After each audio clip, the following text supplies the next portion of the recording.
Liftoff will start in T-minus 10 seconds. 10, 9, 8, 7, 6, 5, 4, 3, 2, 1. We have ignition. It's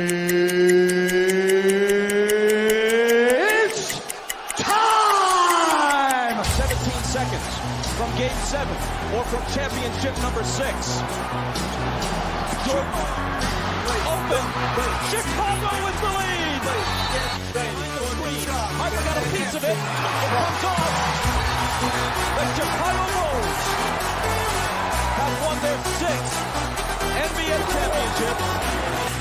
Tying run at second, 2 out. Palmero over the head of Jenks. Uribe charges, throws, out! And the White Sox have won the World Series. To the far side around the 8-yard line to Hester. Under it and to the middle with the 15 to the 20. Breaks free to the 25 to the 30 to the outside. 40 midfield. 40 30 to the coast. 20 15 Hester 5. Oh! Touchdown!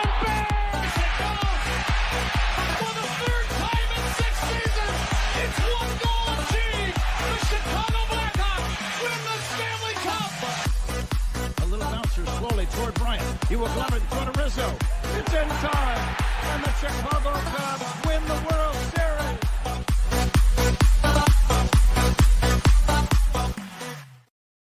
What up, what up, what up? Welcome to Shawn and Maya in the morning on his Hump Day edition. I'm your boy, the SuperBack, Shawn Sierra. Thanks for tuning in. If you're watching us on Facebook Live, well, then I guess you found us on Facebook. And if you're not following us on Facebook, come on, man. Go to Sports Zone Chicago. Click the like button. And now you're following Sports Zone Chicago. Simple. But wait. There's more. Go to the show's page. Go to Shawn and Maya in the morning. Like that page as well. So not only will you be following Sports Zone Chicago, but you'll be following Shawn and Maya in the morning as well. Now, if you're watching us on a YouTube channel, excellent. And if you're not subscribed to our YouTube channel, for real, come on, go to YouTube, type in Sports Zone Chicago, click the like button, and now you're following. Now you hit the subscribe button. Hit the subscribe button, but also click the little bell next to it. That's the notification button, and that'll let you know anytime a show from Sports Zone Chicago is going live. Get it? Got it? Good.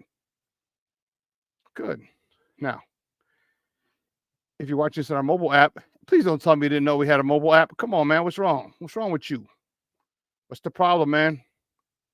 We have our own mobile app. So wherever you get your apps from, it doesn't matter what doesn't matter where you get them from, whether it's iTunes or Google Play or Amazon or Walmart or Kmart, 7-Eleven, Zayre, Zemsky, Macy, Montgomery Ward, Venture, Woolworth, Weebles, Goldblatts, Zayre. Doesn't matter. You go there, you type in Sports Zone Chicago, you download it. Take us with you on the go. So not only do you get Shawn and Maya in the morning 3 days a week, not only do you get our other live shows throughout the week, and not only are they archived there like they are on Facebook and YouTube, but I'll tell you what, we give you a slew, and I mean a slew of articles, thanks to my man Clarence Council III. Big up to Clarence for keeping you abreast of all articles Chicago sports related. Now, if you're watching us on our Roku channel, I like that kind of party, baby. If you don't know, you better ask somebody. Sports Zone Chicago, we have our own Roku channel. So if you have a Roku television in the house, do us a favor. All right, download Sports Zone Chicago's channel to your television. Okay. Right to your television, right there. Okay, put it next to the big boys. All right, we're talking next to Hulu, HBO Max, Prime,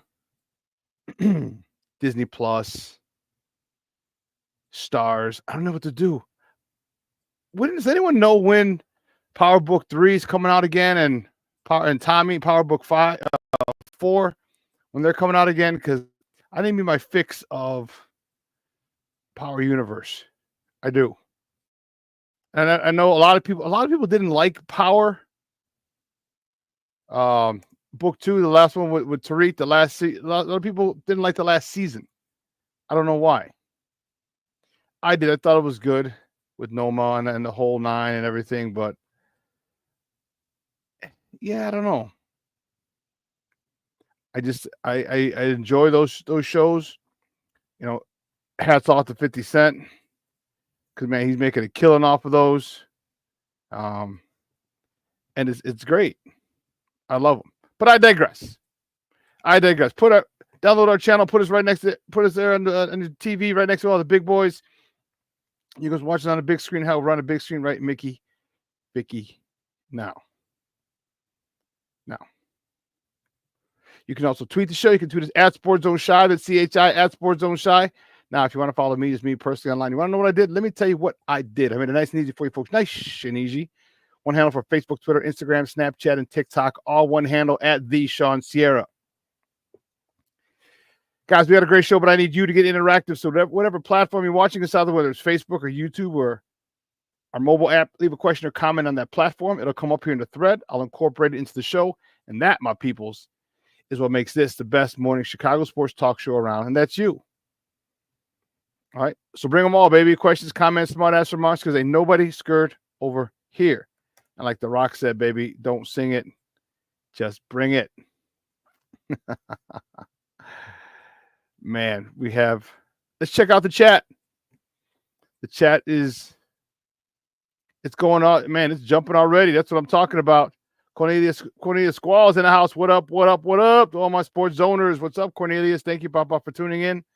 I appreciate it. Michelle Walls in the Mickey Vicky house. What up, sports zoners? Michelle, I thought of you yesterday when I had to do 50 burpees, and I was like, no freaking way am I doing 50 burpees. Bump that. And then my shoulder's still acting a little crazy. It's gotten much better. Don't get me wrong. A lot better, but drop down and push yourself back up. Yeah, I only did 20. I started laughing when I saw that. Off the dub. What's up, Papa? Let's get it, baby. Let's get it. Levette Lee, good morning, Ma. Thank you for tuning in. Happy hump day. Like Off the dub said, let's get it. We riding around, we getting it. We riding around, we getting it. We riding around, we getting it. King Booker World, what's up, Papa? Thank you for tuning in. I appreciate it. He says, salute, chat, and Shawn. Man, good to see you guys. Listen, I don't know a lot, but I do know this. More of the usual suspects will chime in as the show goes on. That, my peoples, I can promise you. I know a lot about a lot, but that I do know. I got another good cup of tea. Oh, man. Man, Michelle, I didn't even do the 50. I ain't going to lie. I ain't going to bullshit you. I ain't going to do the 50. The cap was 13 minutes. It was 13 minutes to get all that done. And there were 10 exercises in there. I got 9 of those exercises done, 50 each. And then I had, I don't know how much time I had, but I just did the burpees last. I'm like, I'm not going to finish them. I'm not going to do 50. There's no reason in God's green earth I should do 50 burpees in a row. None. So I switched that in jump rope and only got 20. If you saw my post yesterday, it was really funny.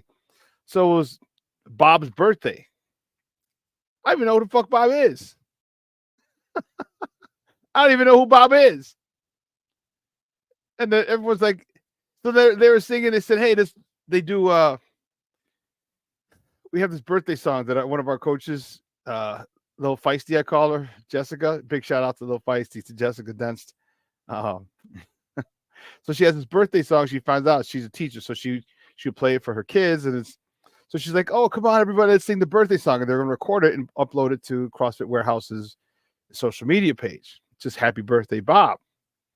I'm like, no, fuck Bob and his workout. I didn't feel like doing this 50, filthy 50 workout. No way. So about 4 classes did it. The 5 a.m., the 6 a.m., the 9 a.m. did it. I'm like, what? I'm like, there ain't no way. I'm like, you guys, I don't even know Bob. And I said, anyone from the gym is barred from turning 50 ever again. No one can turn 50. So you go from 49 to 51. That's it. And Mas checking in. What's up, Papa? How are you? Thank you for tuning in. Good morning, buddy. Good morning. Bear down. Bear down. But listen, we got a great show for you at 10 o'clock. At the top of the hour, my man Herb Howard's going to join us. We're going to talk all things Bears. Get his assessment of Caleb, the development of Caleb, the evolution let's just put it that way, the evolution of Shane Waldron. Okay, they've had quite a few. They had a meeting with him, and he seems to adjust every week, which I'm very happy about. Because remember, I was, how my feelings were regarding Shane Waldron and the addition of him, and I thought it was excellent. And he was making me look like an idiot the first couple of weeks. But he seems to be on the right track now, and I like it. I like it a lot. I want to see his take on it and then his take on the defense. The injuries in the secondary, Montez Sweat with not a lot of fanfare yet. He did have a half sack on Sunday. But just all things Bears. So Herb Howard joining me at 10 o'clock, and we're going to talk to him about that. So make sure you tune in with bells on. It's going to be one heck of an interview of a segment. That, my peoples, I can promise you. We have a lot of other stuff to talk as well. We got basketball. You see me rocking my Bulls hat. The Bulls are back today, baby. They're back at home in their preseason. I like it. We're going to see the return of Lonzo Ball, which I'm really happy about. The Blackhawks.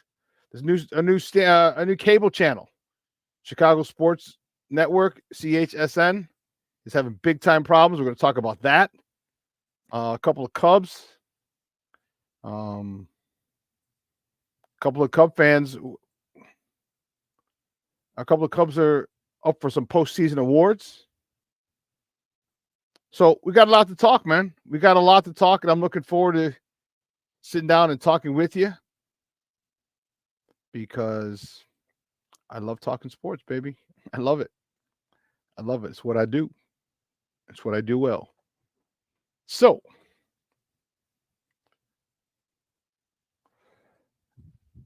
where are we at with this? All right. So let's get right to it. Guys, you know how we do. The first segment of every show is called Top of the Morning.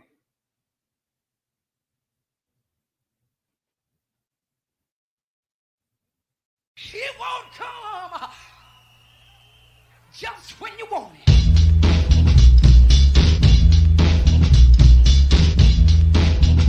Top of the morning to you. Top of the morning to you. Top of the morning to you. Let's see, the first top of the morning topic. Which way do we go? Actually, we can only go one. We got to start this way.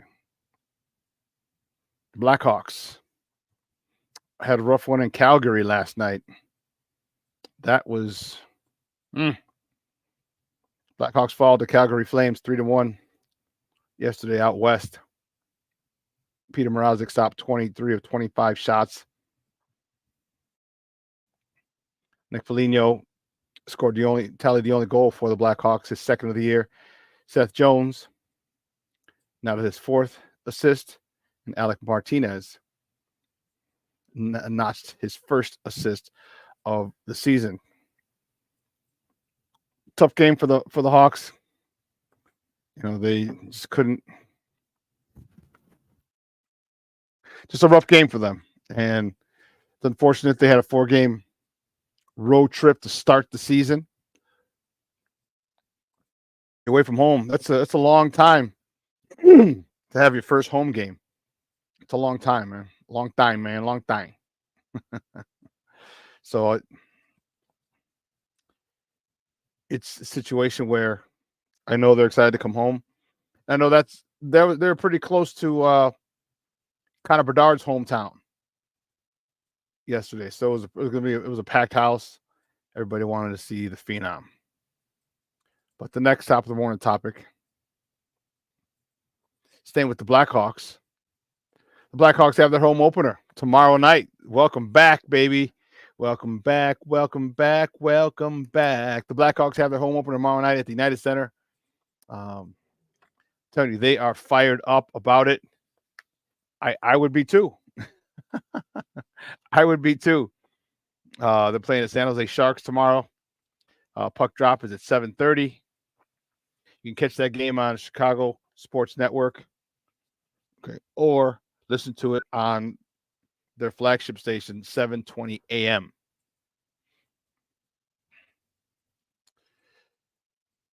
You know, are we gonna? No, we could talk about that in a second. The next top of the morning topic: the Bulls. Bulls host the Timberwolves tonight at the United Center in another preseason game. Tip off is at 7:00 Central. You can catch that game on Chicago Sports Network as well, or you can listen to it on their flagship station, 670 a.m. Big night tonight for Bulls fans. Tonight marks the return. Marks the return, baby, of Lonzo Ball, baby. That's what we're talking about. Lonzo Ball will be back after over 2.5 years. 2.5 year absence. He would be on the court. Definitely, they have a protocol in place for him. No back-to-backs. Luckily, they're not playing back-to-back. They have a day off. They play Friday at home as well. So I wonder if he's gonna play Wednesday and Friday. But Lonzo Ball is back, baby. He's back.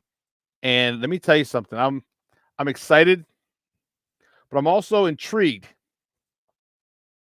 I'm very intrigued as to how this is going to work. Very intrigued. All right, the Bulls have a lot of guards. All right, Lonzo Ball is another good one. This is the last year of his contract, I believe. And how's he going to get time? I mean, you gave him a boatload of money. So does he have to play? That, my people, is the question. Does he have to play due to his contract?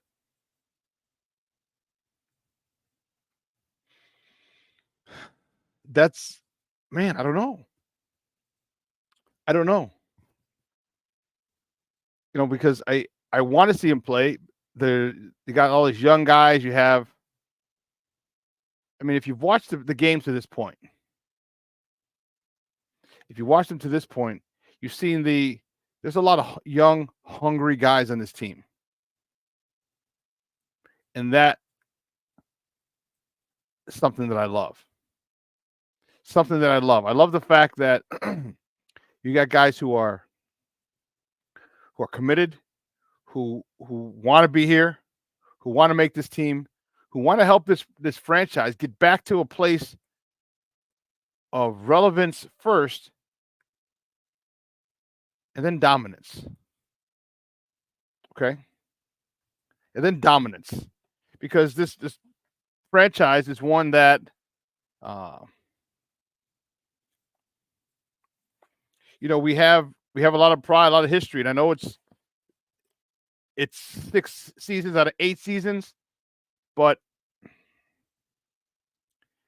I just like, along with many Chicagoans, we love when the Bulls are good, because Chicago's really a basketball town, like big time hoops town. I know it's a Bears town overall, but everybody in Chicago loves basketball.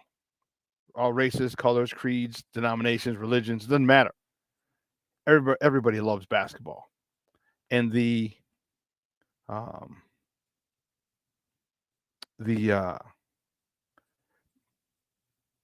passion.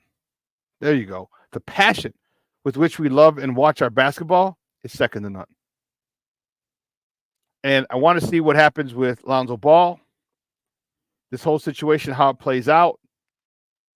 As I said, he's been gone for 2.5 years. 2.5 years. All right. And when he was here, man, remember, we had the best record in the East.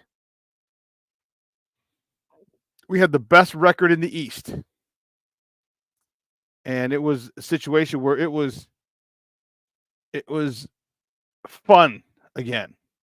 It was fun again to watch Bulls basketball. Getting out of the break, up and down the court. The fast-paced action was awesome. Awesome. And I'm wondering if we're going to be able to get back to that. I wonder if we are. And if we are, is Lonzo going to be a big part of it? I'm hoping he is.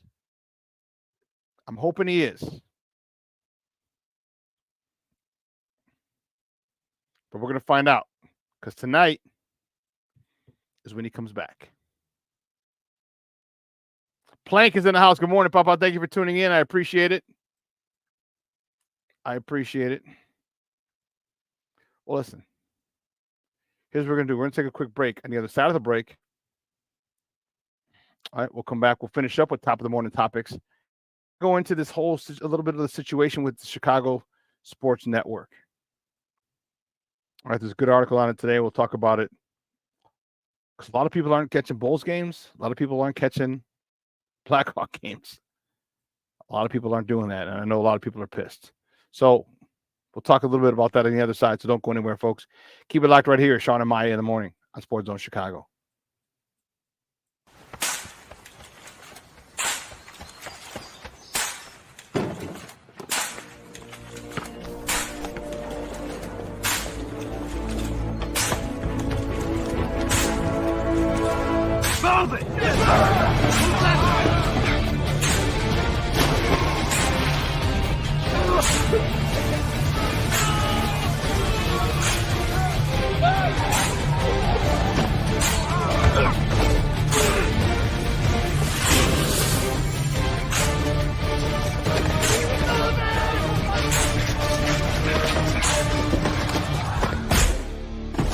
Many will hear the calling. Few will earn the title. United States Marine. The few, the proud, the Marines. Hey, it's your boy, the SuperBack, Shawn Sierra, and be sure to follow Sports Zone Chicago on all social media platforms, on Facebook, Instagram, and our Roku channel. You can find us at Sports Zone Chicago, and on Twitter, we are at Sports Zone Shy. Also, be sure to download our mobile app so you can take Sports Zone Chicago with you on the go.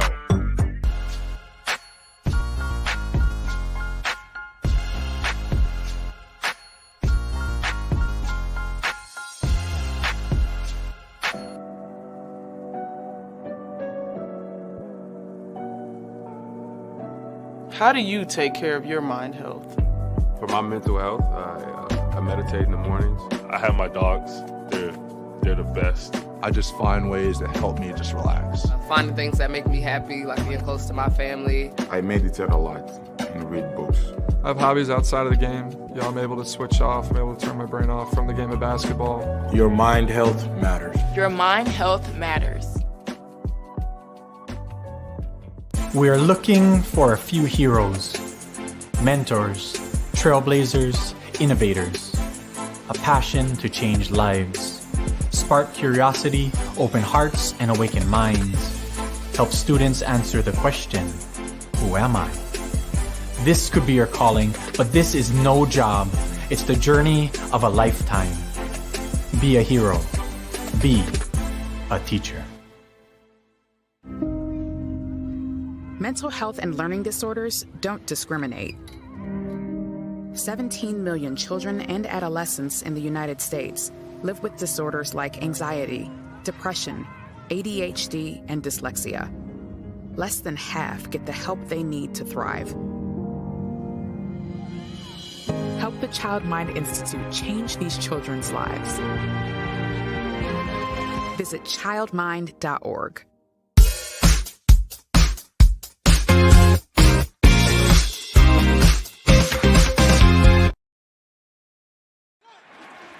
Williams over the middle.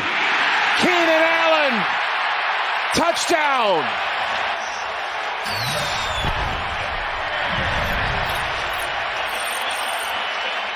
Having some tea on those short, quick throws, letting us know the young man really knows what he's looking at today. There's Swift on the pitch. Nice move.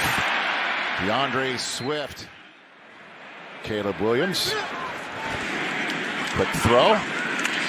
That one is Mercedes Lewis against the Jacksonville Jaguars 19 years after Jacksonville drafted him. Toss to Swift. He's got a crease and makes a move down to the 30. Gain of 18. Welcome back to Shawn and Maya in the morning on Sports Zone Chicago. Those clips courtesy of the NFL Network. Those are our boys on Sunday across the pond. A nice 35-16 victory over the Jacksonville Jaguars, who are still out there, by the way. I think the Bears may have cracked the code. I think they've cracked the code, right? You know, they are out there. They left Sunday and Monday morning. They left. They left Monday morning, and they got out there Monday night. Okay. They had a regular day off Tuesday, so they kind of slept. Some of the guys slept in, and just tried to get their body clocks right. And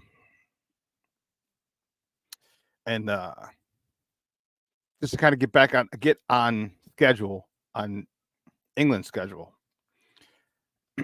Practice Wednesday, Thursday, walk through Friday, Saturday, and Sunday was the game. And they looked good. They came out slow. They came out a little flat, but the rest of from what I was hearing from the coaches and the players, they felt good about being there for so many days, letting their body clocks adjust. And then, if you don't recall, Jacksonville was delayed because of the hurricane. So they got there Friday morning. I think they said Friday morning, Friday afternoon. So, yeah, I don't know how much that affected it, but a lot of people may start looking at it or may start doing what the Bears did. It's a copycat league. So when you have to play overseas, people may say, hey, we may just go out there for the whole week, bump it. All right. At that point, our bodies will have adjusted, and it's just better for us than for the players. So we'll see. They're going to Germany, and I think they're going to Spain in a couple of years. I think that'd be pretty dope. That'd be a pretty dope trip to go to. And I definitely want to make sure that I'm able to hit that game, because it was, man. We'll talk to her about how much fun he had out in London as we welcome him at the top of the hour at 10 o'clock. So anytime you get to travel, it's awesome. I was fortunate enough to have the ability to live in Italy. So it was my second time in Europe. In college, we played in Ireland. We played Fordham, who was one of our rivals. And let me tell you, that was crazy. That was fun. That was really, really, really fun. So if you ever get a chance to travel, highly recommend it. Travel to Europe. But let's not forget, everybody's so enamored with Europe. All right. Everyone's so enamored with Europe to say, oh, I've been to Europe. It's more of like a status thing than anything. Because a lot of people don't really appreciate it. They want to say they want to travel so they can say, oh, I went to Europe. You didn't. Because let's not get it twisted. Like, Europe is small. Europe fits in the United States. That's how small it is. It fits well within the United States. And let's not forget about the United States. There are a lot of different areas of the country, all right, that can be explored, that are different experiences. All right, let me tell you, Florida's one place, but the Southeast in general is another one. It's the Southeast. If you ever been, and I want to go to an SEC game, Mississippi State, Virginia Tech. That's not necessarily South, but down that way. All right, because it's a different experience from the accents and the dialects, to the food. Just think about the different areas in the United States you can go travel. Travel to Florida, travel to the Southeast, travel to Georgia. Atlanta's a different world. All right. If you're a person of color, it's black person heaven in Atlanta. All right. Then you think about New Orleans. Crazy, crazy town. Then you think about Texas, different from New Orleans in Atlanta. All right. Then you think of Arizona. Okay. Then you think of California. You think of Utah. Then you got the Pacific Northwest. All these, and then don't forget about the Northeast. All right. There's all these different areas in the country to travel. But everyone's so quick to go to Europe. Oh, let me go to Europe so I can say I saw this. I can say I was there. Kind of say I just spent $400 a minute just to be like, homie, you ain't up on this. I get the feeling. I get a strong feeling. That's the reason a lot of people want to go to Europe.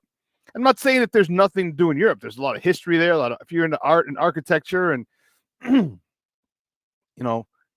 Renaissance, play. But don't forget, our country has a lot of great places.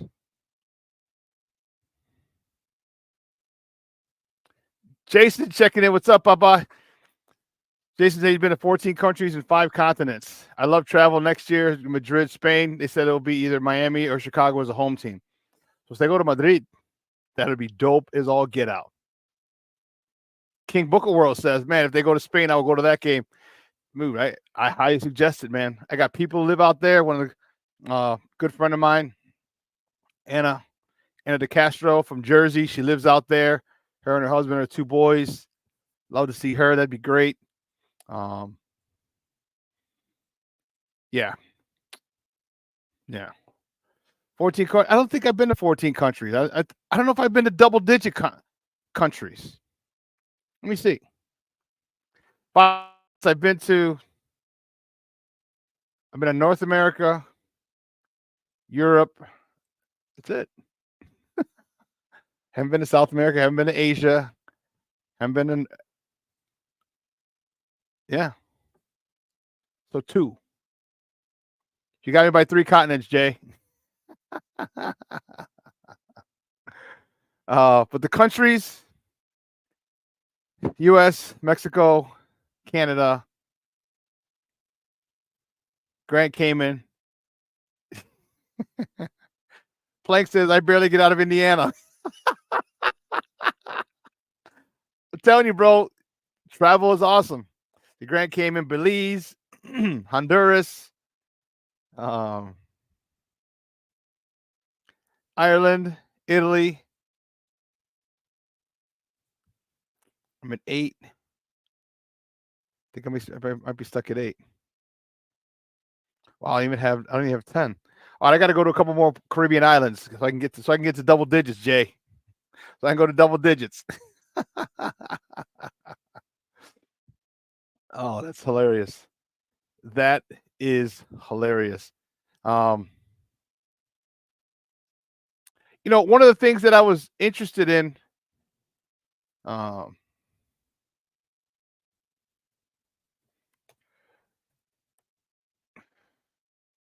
of the things I was interested in was this new channel. They're having some issues, and it's affecting a lot of people. It's affecting a lot of people. All right. It's all about money. Let's keep it a buck. I mean, but it's not just. It's more than just that, in my opinion, because of the fact that a lot of people are not able to see their teams. That's the issue. People aren't able to see their teams.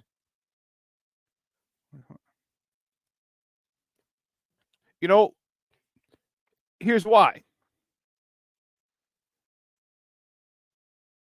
The Blackhawks, because this was put together by the Blackhawks and Reinsdorf. Go figure. That's why their studio, I think they have 2 studios, but their main one is in the United Center. This new network, Chicago Sports Network, has yet to reach a carriage agreement with Comcast. This is from the Sun-Times, according to Ben Pope. They've yet to reach an agreement with the largest cable provider in the area, and that's Comcast. And it's probably not going to happen before tomorrow. Okay? So you have a lot of people. And not everyone has Comcast. A good number of people. All right, but you can, if you have DirecTV Stream, Uverse, Sound RCN, or regular antenna, you can catch it. Fortunately, I have AT&T Uverse, so I get the new channel. Now, you would think, now mind you, this is not new. They didn't just come up with this idea, oh, we're going to have a new sports channel next week.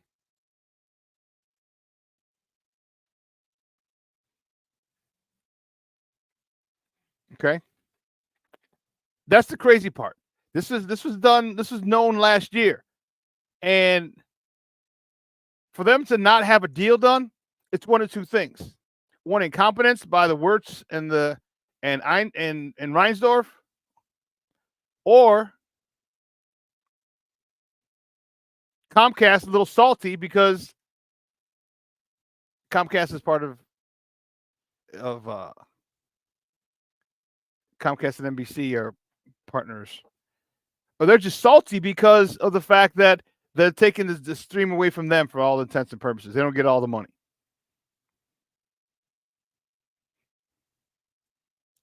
So that's what it could be. It could just be playing hardball, just be mad that they left, that they shut down Comcast Sportsnet. I'm sorry, Comcast or NBC Sports Chicago.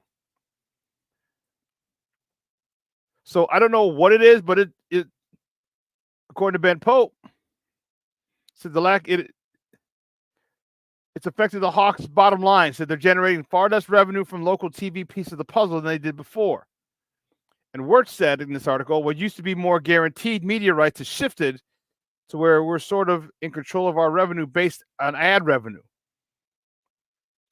That model has shifted. We're betting on ourselves that we can get back up there, and in the short term, it's a factor.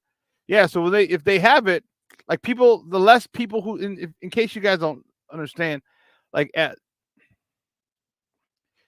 prices are based off of the amount of people that it reaches.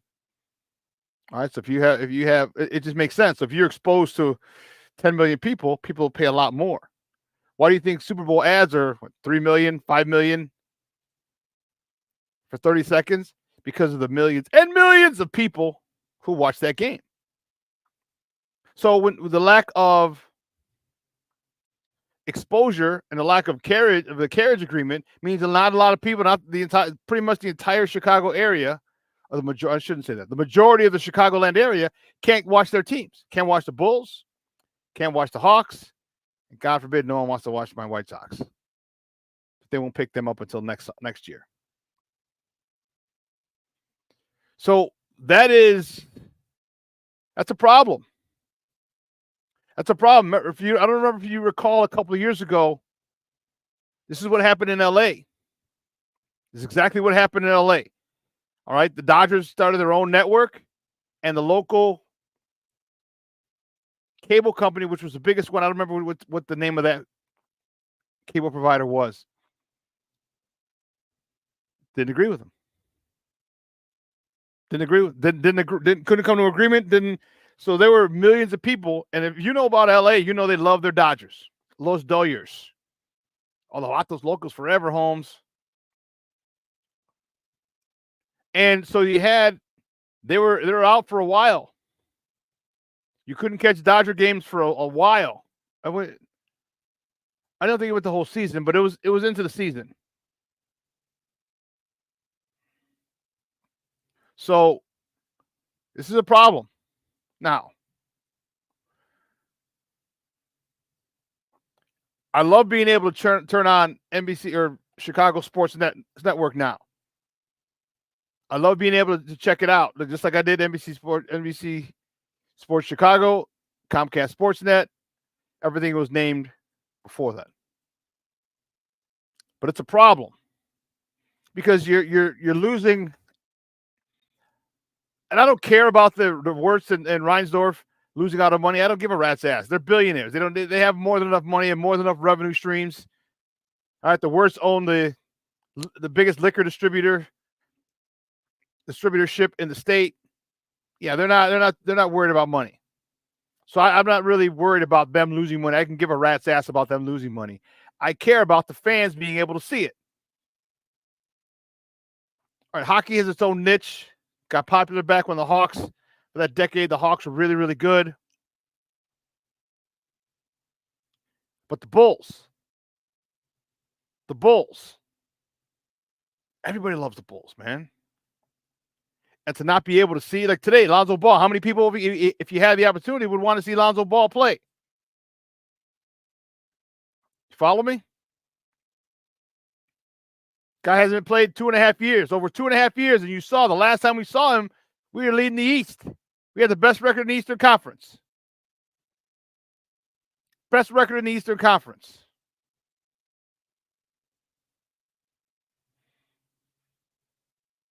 So a lot of people want to see that. A lot of people want to tune into that. And that's what sucks. the egos and the pettiness of people in high places affects the little man. Affects the average Joe. Because how can you not being able to come to agreement? How can you not do this? I mean, it was launched October 1st. You knew this for a year. We've heard stories about it. And you can't come to an agreement? You know, what made, I guess it was easier when Comcast, NBC Sports Chicago, and Comcast were getting a piece of the pie. Now it's just, again, I think it's pettiness. I don't know what's going on, but that's just my opinion. That's just my opinion.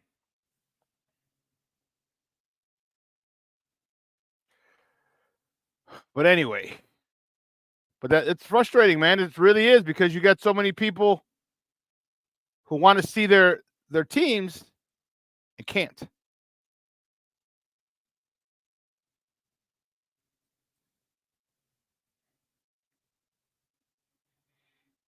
Ben says, "Wait, I've been out of the country. We can't watch the Bulls locally anymore."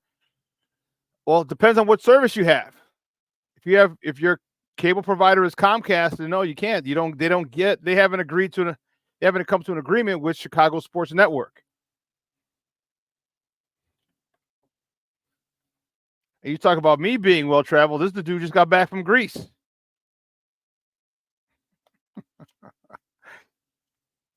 So if you have DirecTV,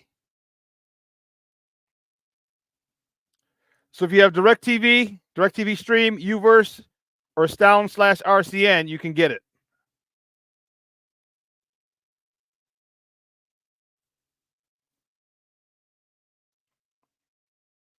Jason, you're right. And it said, I was just reading in the article. You said, to make it worse, even if you get the NHL Center Ice or NBA League Pass, they will black out home games because this is a Bucks market and in some places a Wild market. And it said, out-of-market fans can still watch the teams on ESPN, but the geographical area considered to be the Hawks market has expanded, leaving more people in the dark. So you won't be able to watch them on ESPN Plus if you live here. Ain't that some shit?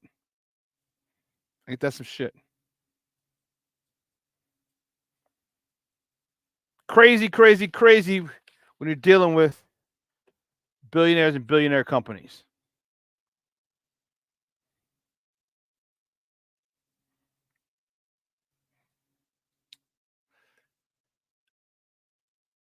Next top of the morning topic. Major League Baseball, the playoffs, the ALCS, the New York Yankees beat the Cleveland Guardians yesterday 6-2 to take a 2-0 lead. 2-0 lead. It's all but done. Rizzo had a double down the line yesterday. Should have brought in 2, but Chaz Chisholm got picked up. He got caught off a second. That's what it was. He went a little too far. He was very careless. And I know, oh man, manager was pissed. I'd be pissed too because you're showing off. Being an asshole is showing off. All right, this is where flashiness comes in and bit you in the ass. And lucky you didn't need that run, but it bit you in the ass. And if I were a manager, if I were Boone, I would have chewed his ass out. Stop playing around. This is, we don't do that. Definitely New York Yankees. We don't do that over here. We don't play around over here. You do that again, I'm going to sit your ass. Now, ALCS Game 3 is tomorrow in Cleveland. First pitch is 4:08 Central Time, local time. You can catch that on WTBS, the Superstation. The first Superstation. No, was it TNT or TBS? Both Atlanta stations, but yeah. Sticking with the Major League Baseball playoffs, the National League Championship Series, the Dodgers are at the Mets. Game 3. First pitch tonight is 7:07. That series is tied 1 game apiece. Walker Buehler is on the bump for the Dodgers. He's 1-6, going up against Severino for the Mets, who's 11-7.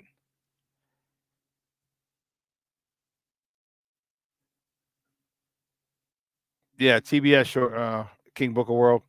Mr. Shorty checking in. What's up, Papa? Thank you for tuning in. I appreciate it.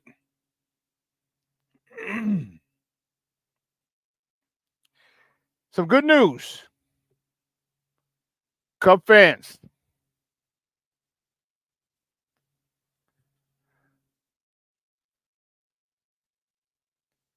Here we go. Ian Happ and shortstop Dansby Swanson were both named National League Gold Glove finalists. In a season that I know most Cub fans would call a failure, there are some individual awards that are being achieved by their players. Don't get me wrong, I know the players would much rather have a winning season to get to the playoffs, but it's also nice that your individual achievements are being recognized. I mean, Dansby Swanson was crap at the plate this year. Oh my God. But at least he held down the field, that's for sure.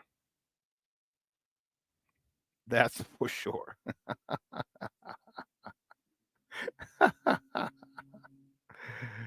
Oh man. I mean, how many times were Cub fans complaining? How many times were Cub fans complaining this year about Dansby Swanson? It was crazy. All the freaking time. I get you. You're passionate about your team. You understand, I get it. But it was hilarious how many times Cub fans were bitching about Dansby Swanson not coming up with a hit, his batting average, and not his RBIs, homers, all the stuff that you want, that you expect from a guy you signed to a huge contract, and he's just not living up to that contract.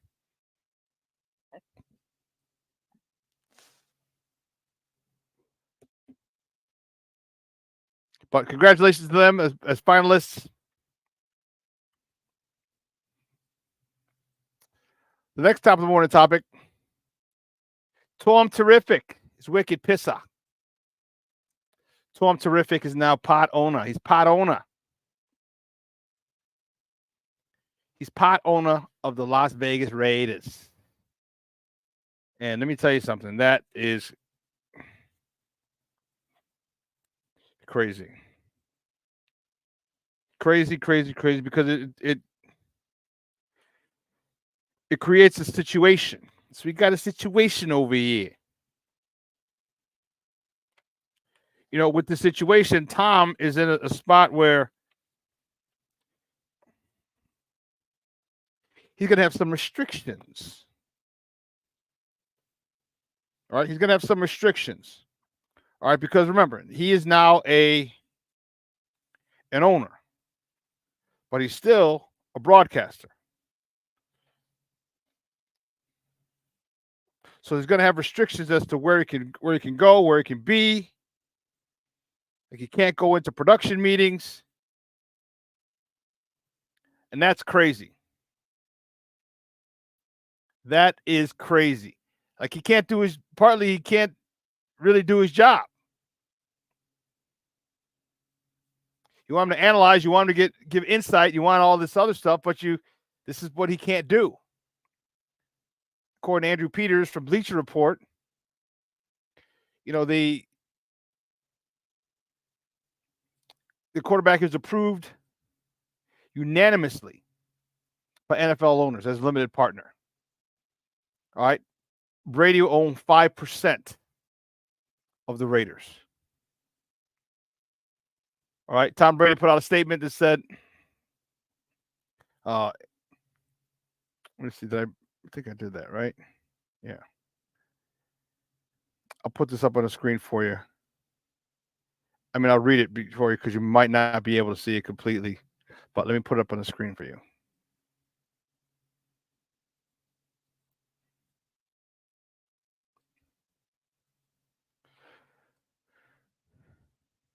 He said, this is a statement put out by Tom Brady. He said, I'm incredibly humbled and excited to have been unanimously approved as an owner of the Las Vegas Raiders. Throughout my NFL career, I've learned that at its core, football is a game of teamwork, resilience, and a relentless pursuit of excellence. The Raiders franchise in the city of Las Vegas embody these same values, and I'm honored to become part of that story. Football has been part of my entire life growing up in the Bay Area, and in so many ways, my football life and journey has come full circle. I love the sport. I love my teammates, coaches, and the fans in every organization I've been part of. Sports brings us together in a way nothing else can. I grew up on the field, and it's a blessing to know I'll be involved in the greatest league in the world for the rest of my life. I'd like to thank Mark Davis for welcoming me into his family and the tireless work he's done to help build on the organization that so many fans know and love today. Also, thank you, Commissioner Goodell, for his support, as well as the NFL owners that supported my dream. I'm forever grateful. I'd also like to thank my partner, Tom Wagner, Don Yee, Jim Gray, Alex Spiro, and Larry Delson, as they have been instrumental in helping me achieve this incredible milestone. I'm eager to contribute to the organization in any way that I can, honoring the Raiders' rich tradition while finding every possible opportunity to improve our offering to fans, and most importantly, win football games. Hashtag just win, baby. Hashtag LFG, Tom Brady. So that's what that says. But yeah, so he's restricted because of now he's an owner. So it's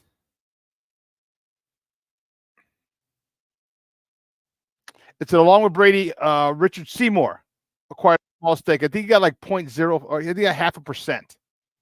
So just to let you know how it goes down, just to let you know, last year or two, all right, the last year or two, NFL teams, again, I'm not sure if you're aware of it. I've mentioned it on here before, but the NFL is a not-for-profit organization. So they get all the money, they make all the money. At the end of the year, it's distributed between 31 teams, and the other share goes to the Green Bay Fudge Packers because they're owned by the town. Their take-home this year, and I mentioned it before, each owner made $400 million, $400+ million.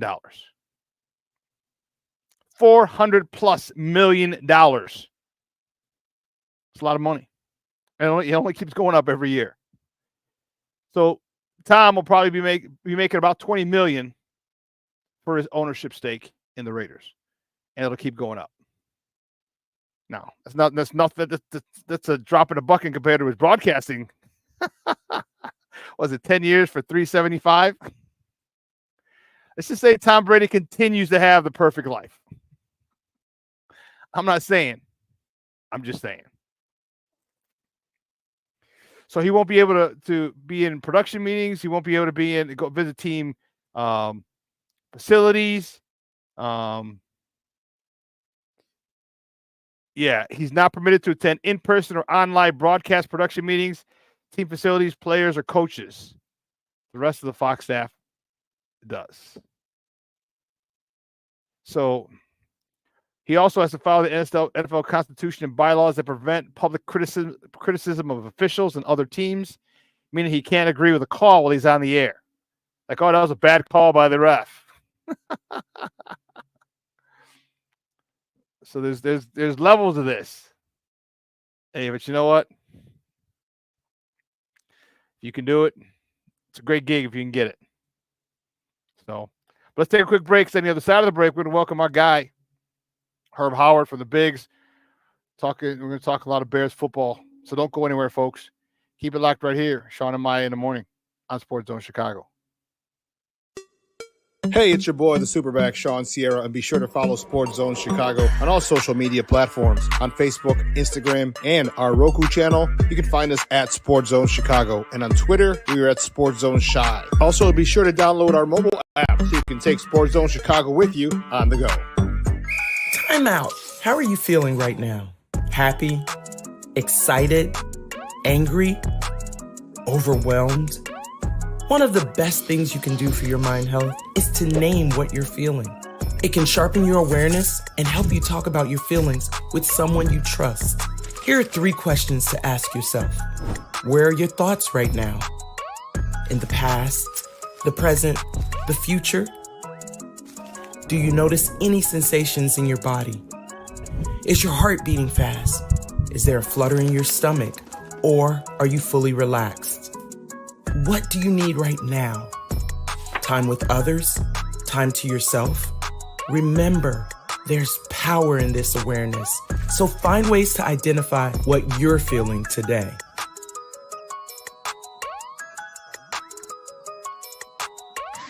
Hi, guys. Hey. Hi, Megan. Hey, Jessica. Megan, you're a tramp. Brian Fitch told me you guys made out. Everybody knows. He said your breath smells like garbage. And he almost puked. He says you're the most desperate girl he knows, besides your mom. How many boyfriends does she have anyway? Lots? Your makeup makes you look like a clown. That zit is huge, zit face.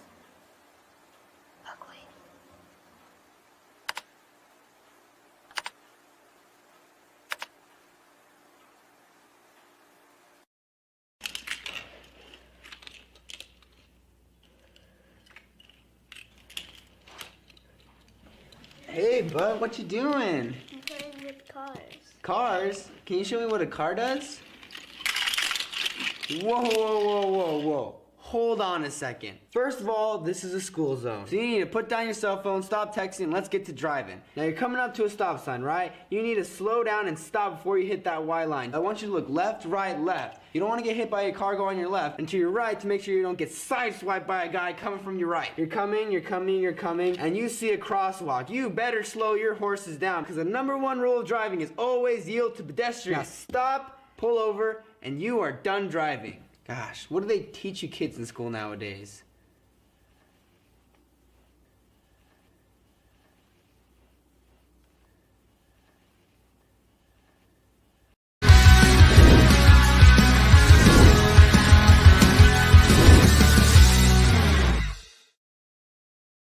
Eight-play drive. Williams gets out of trouble to his left. Now he keeps it again. He's got a lot of room. Williams inside the 5. Let's throw into the end zone. There's Komet doing it all here in London. Just get it away. Williams, nice, quick dart throw to Keenan Allen. Keenan Allen touched 4 yards shy of where they thought he wound up. At any rate, it's 1st and 10. There's Swift on a screen, making his way through, down to the 8-yard line. Gain of 20. Welcome back to Shawn and Maya in the morning on Sports Zone Chicago. Those clips courtesy of the NFL Network. Those are our boys, baby. Those are our boys across the pond on Sunday, bright and early. I can get used to those 8:30 games because I was done by 11:30. I started drinking at 12:30. Listen, you know the old saying, you can't drink all day unless you start in the morning. And man, there was a lot of alcohol was consumed that day, boys. Let me tell you. Well, my next guest, good friend of the program, man, he was out there covering the Bears at Tottenham Hotspur Stadium, and you've seen him all over the place. You can find him on Twitter at Herb Howard 411. Guys, just welcome back to Shawn and Maya, our guy Herb Howard. Herb, what's up, Papa? How are you? My brother, what's happening, man? Man, I'm doing well, man. I'm doing well. Doing well. Still recovering a little bit from Sunday, but I'll be all right. Sound like you had a good time, man. Listen, the Bears put a good product on the field. It was early enough in the day for you to still, throw a few back after the game. And why not, man? Why not? Bro, I didn't get home till 9 o'clock. Man, listen, it wasn't until this morning where I even know what time it is, what day it is. I'm still trying to figure it out, man. Getting over there to London between the 8-9 hour flight and the 6 hour time difference, I've been confused for about a week now about what time and what day it is, and so I'm starting to get my bearings back now. But man, it was a good time, and the Bears handled business, so all's well. Yeah, they did, and that's one of the things that I was happy about. All right, we've talked about the quote unquote easier part of the schedule up until week 10. 9 games, and they're doing what they should do.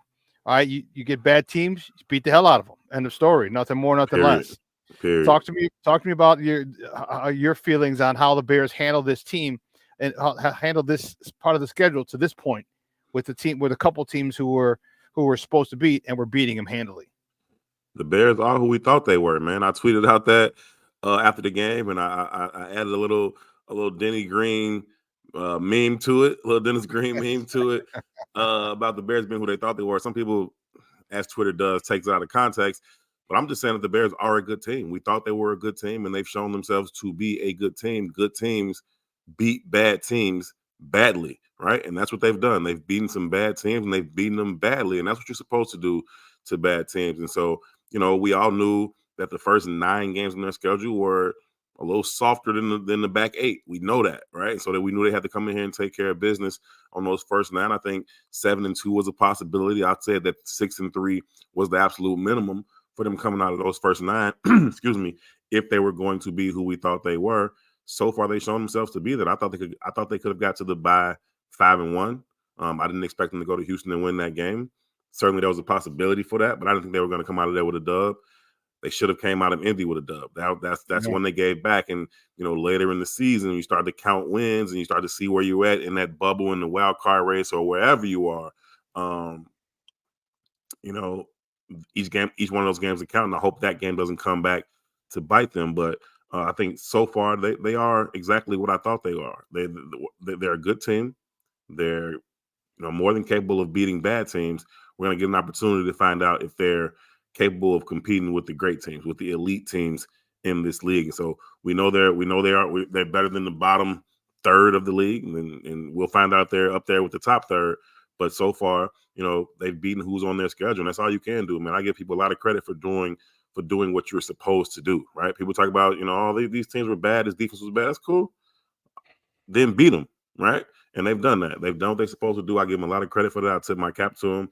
I think they've done a lot of good things to this point in the season. They got 3 more, right, before this thing really gets real. And I know they got a big game coming up out there in Washington with Jaden Daniels and Caleb going at it with each other. But after that, you go to Arizona. Packers just beat them handily. You got to kind of do the same thing, and then you get the Patriots. Then you get the Patriots coming to your crib, so you got to whoop on them. You got to win at least two of those 3, right? You win 2 of those 3, and then you get to 9. You get 3 of your first 9 at 6-3, and that's about where I said they had to be. So, like I said, they are who I thought they were. And after that, we'll figure out, what the ceiling may be on this team. Yeah, that's what I had him. I said 7-2 was a real shot. I even thought 8-1, and I said in a very, very, very slim chance of being undefeated. Yeah, no, I agree with that. That was a slim chance of them being. Well, I don't know about undefeated. I didn't think they could go to Houston and win that game. But I thought 8-1 was a chance. But during the game, I mean, Houston pretty much said, "Hey, we really don't want this game." There were opportunities, plenty of opportunities for them to take that game, and they should have taken it, and they didn't. They had the ball with 2 minutes to go. They had the ball. The Bears had the ball with 2 minutes to go in Houston, so they certainly could have won the game. At no point when the schedule came out did I expect them to go do that. So that's all I'm saying. I'm not saying that the game didn't go that way. They did. Yeah. They did have a chance to win the game for sure. I thought 8-1 was very outside doable. reach. That was a possible thing. I thought 7-2 was very, very realistic. I still think it may be. And I thought 6-3 was the absolute minimum. They had to be at least 6-3. And so 6-3 minimum. If they do anything less than that, then it spells trouble on the back end. So 6-3 was the minimum. 7-2 realistic. 8-1 was the best I saw for them. And so, we'll see where they land on that. But if they get to 6-3, it still gives them a great chance to get to 10 wins, even if they split the back 8, 4-4. And that's exactly was my thought. Just split those. And we had double digits, and now we're vying for a playoff spot. But damn, did anyone think that this would be the toughest division in football? I mean, you got 5 losses between all 4 teams. It's like some crazy. The Bears and Packers have 2. The Lions have 1, and the Vikings are undefeated. So this is obviously the strongest division in the NFL. Talk to me a little bit about. You talked about they're doing their thing. Talk to me about Shane Waldron. Yeah. All right, the Bears have put up 35 points this for the first time back to back. I think in 2013, the first 5 touchdown game back to back since 1956. I want to say. Shane Waldron after the little meeting, he's come out and he's adjusted. Talk to me about him and his ability to adapt and pivot and do things that are necessary for his team, because as we've noticed that Caleb's number is going up and he keeps doing things differently every week with Caleb, and man, it's paid off big time so far. Yeah, I think you got to give him a lot of credit for it. I think we were tough on him, week 2, week 3, even week 1. I think rightfully so, for the way he was trying to call the game plan that he was trying to implement throughout the week. I thought that deserved a lot of criticism, and it was going to continue to see them lose games. Against Houston, they called 54 pass plays. I think it only turned into 37 actual pass attempts, but some of those others were sacks, scrambles. Some came back on penalties, but they called 54 pass plays. Against Indy, they called 63 pass plays. Like that's just not a formula for success in this league. You got to find some balance. And then the last 3 weeks, they found that balance, right? And you're talking about having 30 pass attempts right around there in that range for Caleb Williams, and that's what it needs to be. Establish the run, get that thing set up. Now you can use your play action, you can use your bootleg, you can keep – when the offense has balance, it keeps the defense off balance. That's basically all it is.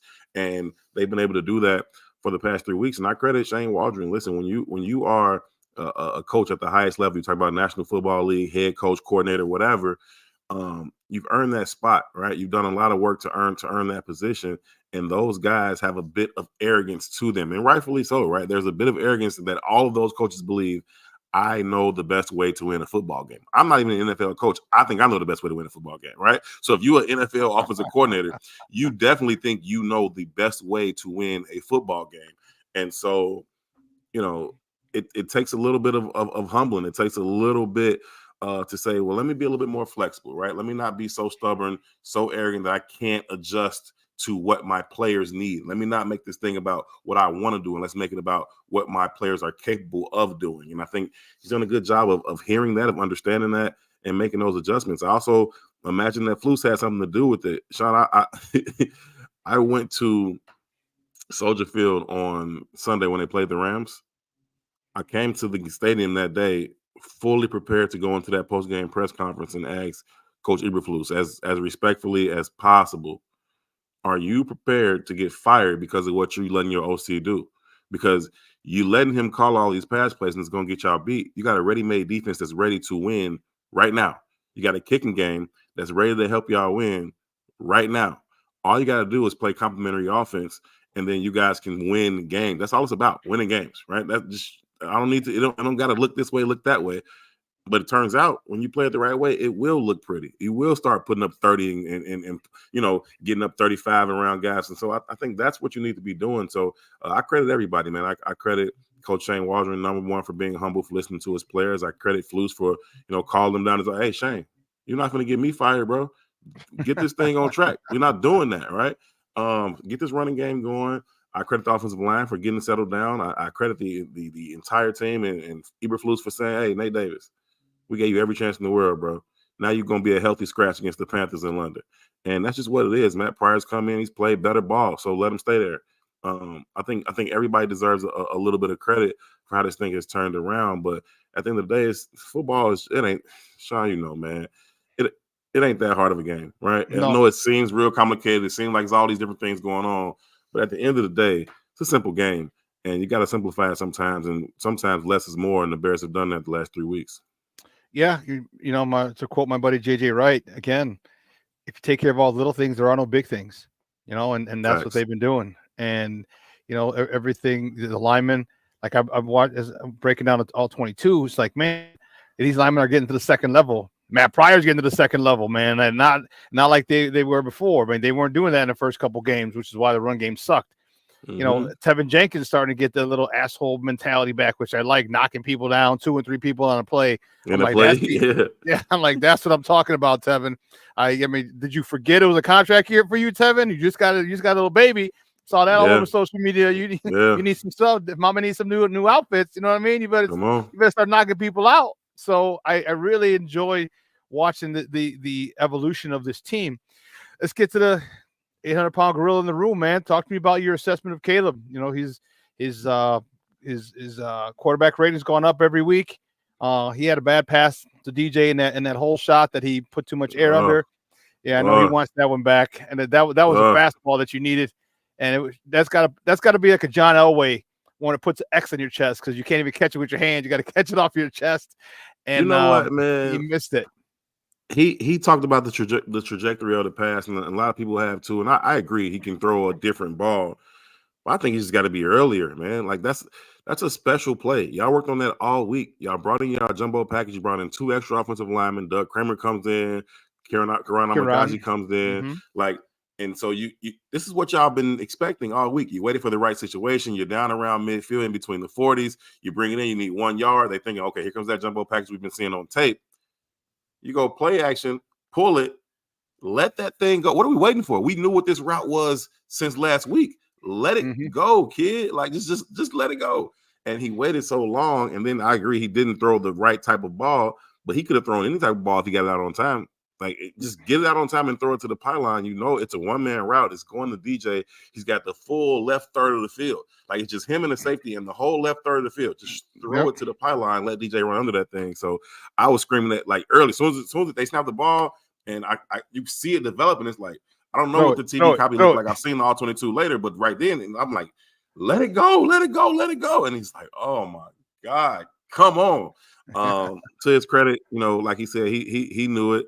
He said he was pissed off at himself, and they went on and scored like 4 straight touchdowns or something after that. So nothing to harp on too much, but that could have been another touchdown. That could have been 5. Then he had the little shovel pass to DJ. He could have had 6 touchdown passes in that game. DJ was just short on the 1. Then he missed him on that.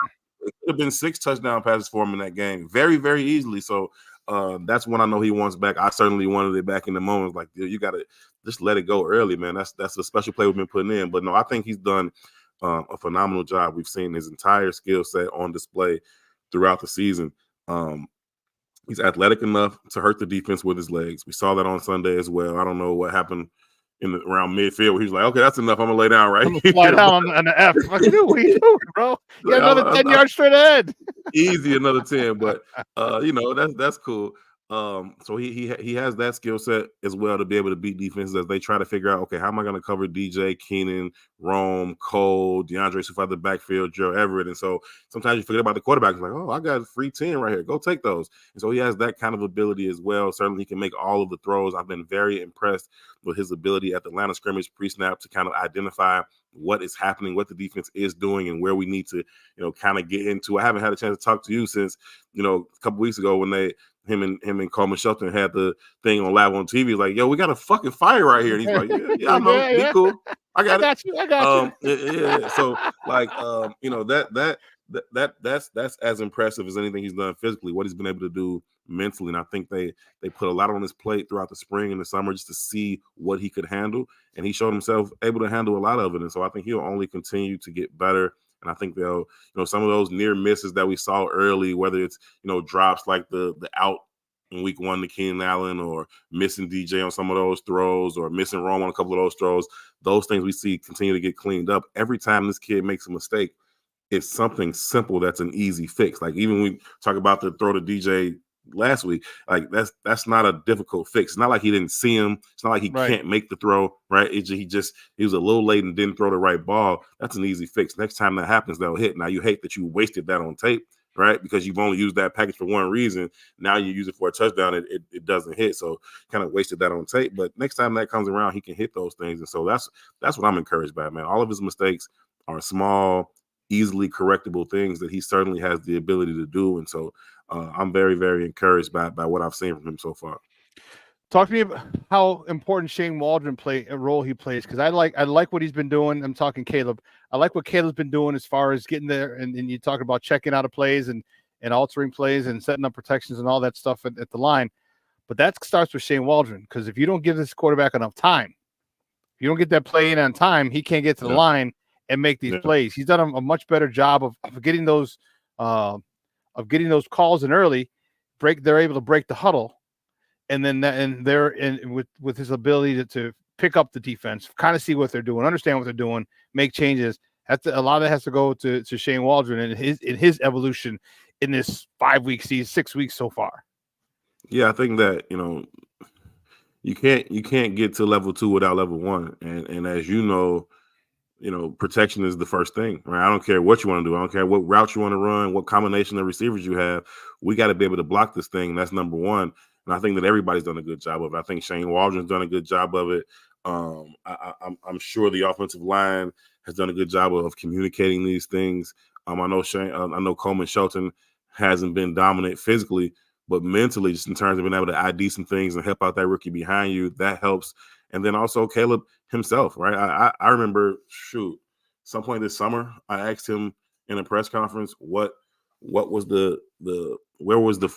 he furthest away from where he wanted to be? What component of his game was furthest away from it? And he took some time and gave me a great answer. And he talked about blitz pickup and identifying where these things may be coming from and how they can, make sure they're protected. And so you can tell they've put in the work on that.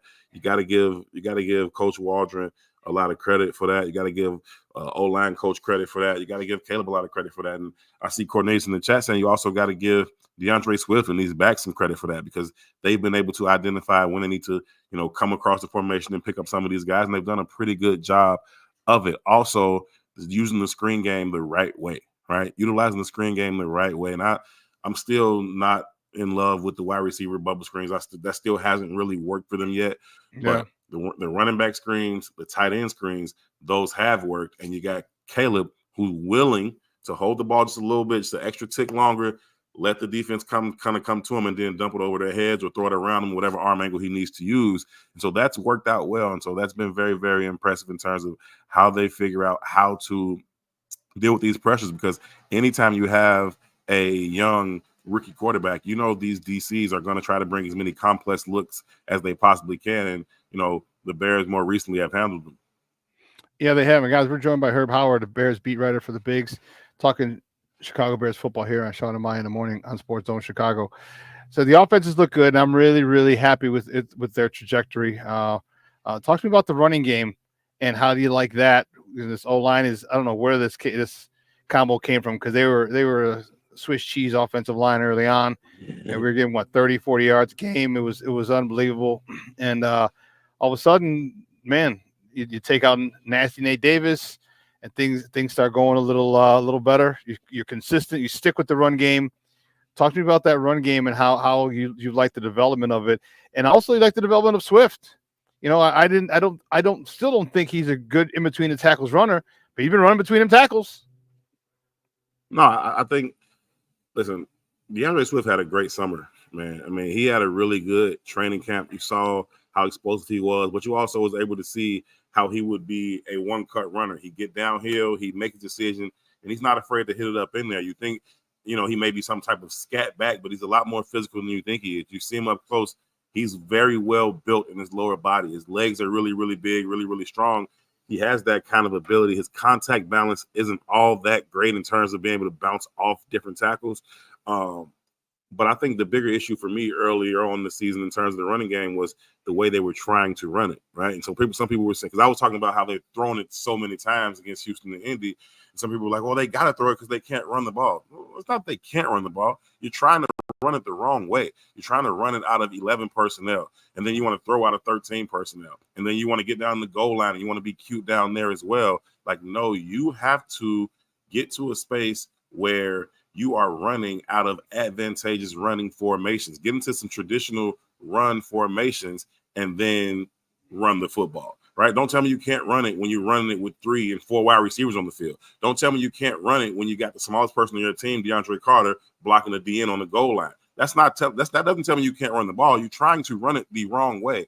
And now they've been running it in much more traditional ways, much more effective ways, and it's been working. They've been running the ball with 2 tight ends on the field, running the ball with 3 tight ends on the field. They've been bringing in extra linemen, whether it's Doug Kramer at fullback or Amagashi as an extra tackle. You bring in these guys so that you can run the football, and that's what they've been doing lately. And I think that, as much as anything, is why it's been working. I never thought that DeAndre Swift forgot how to run the football. I never thought that they were incapable of moving guys. I thought they were trying to trick defenses too much. Like, hey, we don't need to trick nobody. Line up, move guys, and let's go.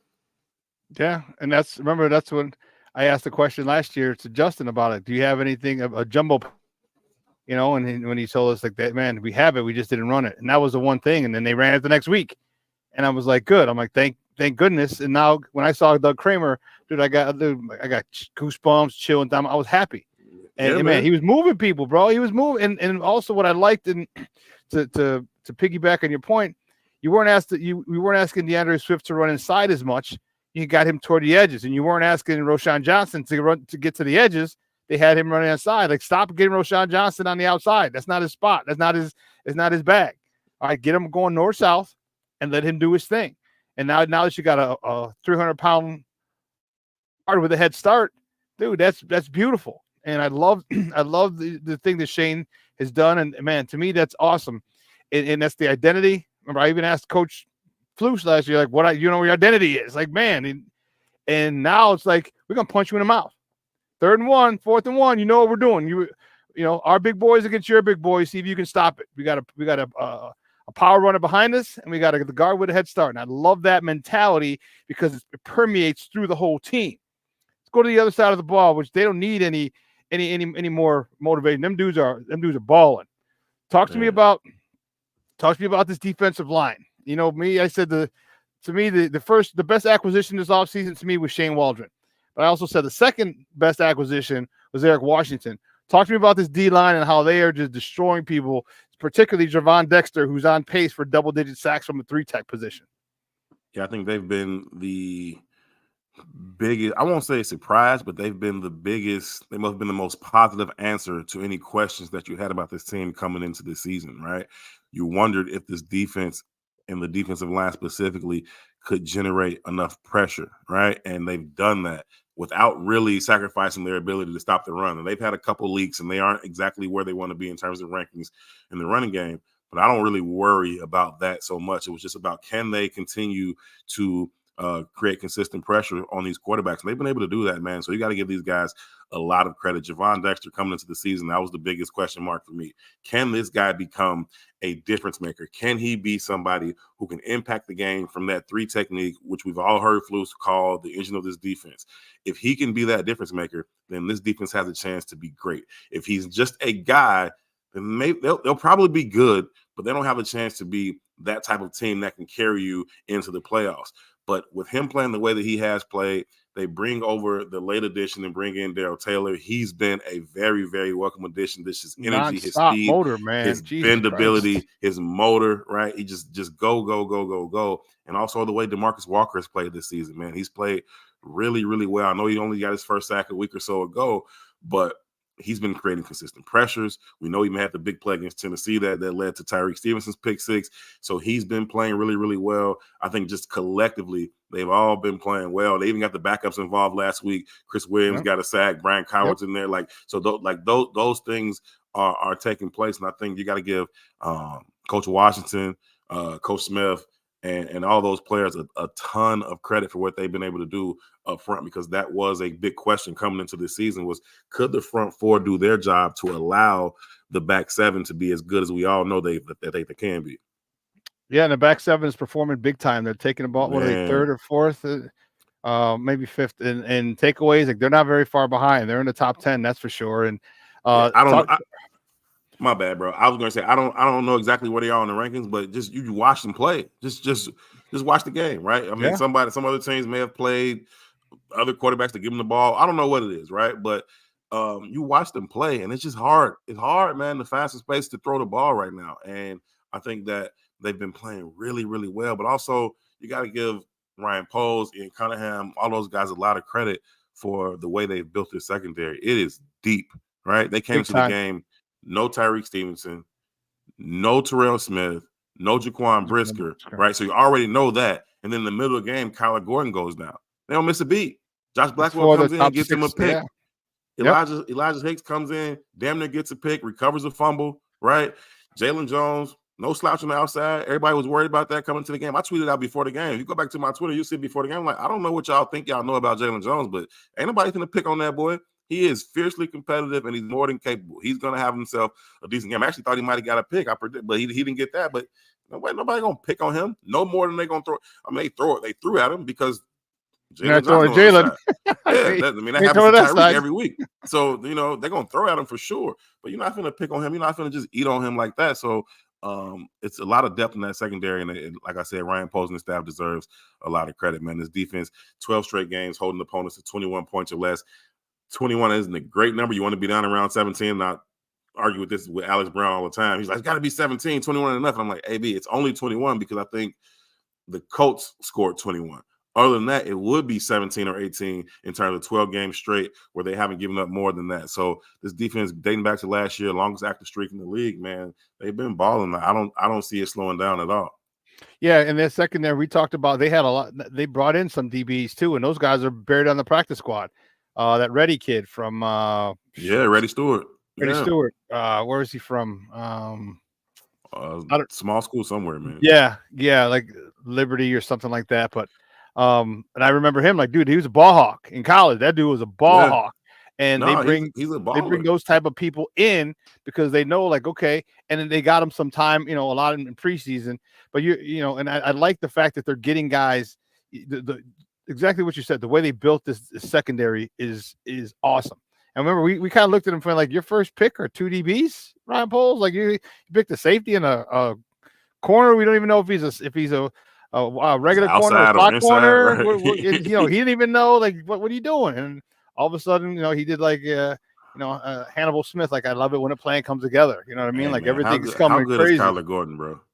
Dude, he is unreal. Him Spider. I think he got mad. Wasn't it Will Levis did the Spider-Man? I think he had a lawyer send him stopping this cease and desist letter. Like, you can't do that. That's mad. No, Kyler Gordon is so good, man. You talk about a player who plays that position and plays at a very, very high level.